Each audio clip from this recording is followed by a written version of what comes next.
Nous sommes des extraterrestres. Nous vivons sur une planète mystérieuse. Nous essayons de communiquer. Si, au cours d'une vie, nous arrivons à toucher ne serait-ce que 2 êtres, ce serait un grand exploit. J'ai emprunté ces paroles pour introduire le sujet d'aujourd'hui à Gene Roddenberry. Ce nom ne vous dit peut-être rien. C'est le créateur des séries et films de science-fiction Star Trek. La famille Alafia. C'est vrai. Communiquer est un exercice très difficile. Parce que d'une part, nous avons besoin d'exprimer notre point de vue et également nos besoins. Et en échange, accueillir et respecter le point de vue et les besoins de l'autre. Ça, nous avons du mal à le faire. Tout simplement, je vais ressortir la babale, la sphère. Vous vous rappelez de la leçon que j'avais donnée par rapport à la sphère. Je vous disais que c'était l'univers et que ce qui était génial dans une sphère, c'est qu'il n'y avait pas de centre. Parce que tous les points foncés représentaient le centre. Ça veut dire que si nous sommes là, nous sommes le centre du monde. La personne qui est là est le centre du monde, et ainsi de suite. Être le centre du monde,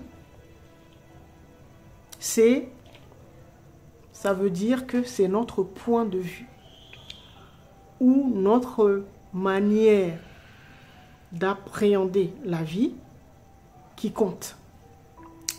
Parce que certains parmi nous, pour eux, ce qu'ils ont compris de la vie, pour eux, ce qui est important dans la vie, c'est d'avoir un diplôme, apprendre un métier, se marier, avoir des enfants. Voilà. Pour d'autres, c'est la gestion de l'État. Donc, ce sera des personnes qui vont militer dans des partis de gauche, droite, centre. Pour d'autres encore, ce sera la pêche. Pour d'autres, ce serait dédier sa vie à Dieu ou louer Dieu. Et donc, ce sera des personnes qui vont se mettre dans les religions pour louer et adorer Dieu. Mais tous ces points de vue comptent. Ça veut dire quoi? Ça veut dire que nous avons tous raison. En fonction de comment nous voyons la vie, nous avons tous raison. Aucun point de vue n'est comparable à l'autre. Tout simplement parce que nous n'avons pas la même place. Et c'est ça qui rend la communication difficile entre nous. Parce que nous fonctionnons encore avec ce qu'on appelle l'ego, c'est-à-dire notre personnalité humaine, qui ne sait pas communiquer, c'est-à-dire défendre son point de vue et pouvoir accueillir l'autre, le point de vue de l'autre. C'est ça, communiquer. Et la partie de nous qui sait communiquer, c'est notre personnalité divine, c'est-à-dire notre soi supérieur, notre double. C'est lui qui sait communiquer. Et donc, c'est notre ADN, notre germe, puisque nous sommes, je vous expliquais dans l'épisode précédent que nous étions des graines pour la planète, pour la Terre. Et donc, pour qu'une graine puisse germer, donc faire ressortir ce qu'on appelle activer son ADN, son germe, son génome, pour pouvoir l'activer, nous avons besoin d'abord de mourir. Donc la graine meurt avant de pouvoir germer. Et c'est ça que soit nous ne comprenons pas, ou soit nous avons peur de faire. C'est-à-dire faire mourir notre ancienne coque.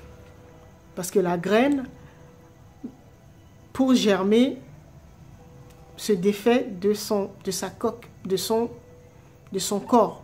Donc c'est ce que j'appelle notre personnalité humaine, notre ego.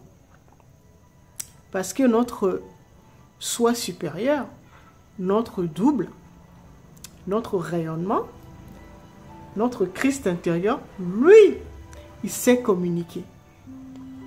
Parce que notre soi supérieur, notre divinité interne, est un empathe, c'est-à-dire une personne empathique.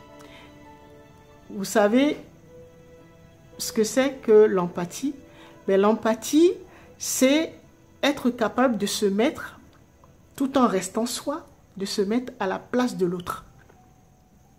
D'accord? Donc, les personnes empathiques sont capables de ressentir les émotions des autres, c'est-à-dire leur peur, leur souffrance, de comprendre ou de capter leur intention, leur pensée,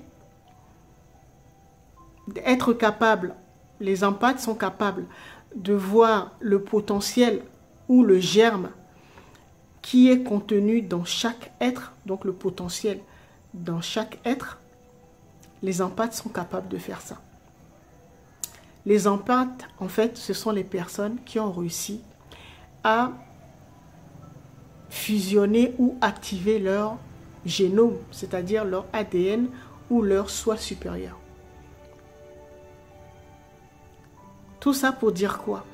Pour dire que le plus important, et là, ce message s'adresse aux personnes qui sont dans leur 3e cycle de réalisation.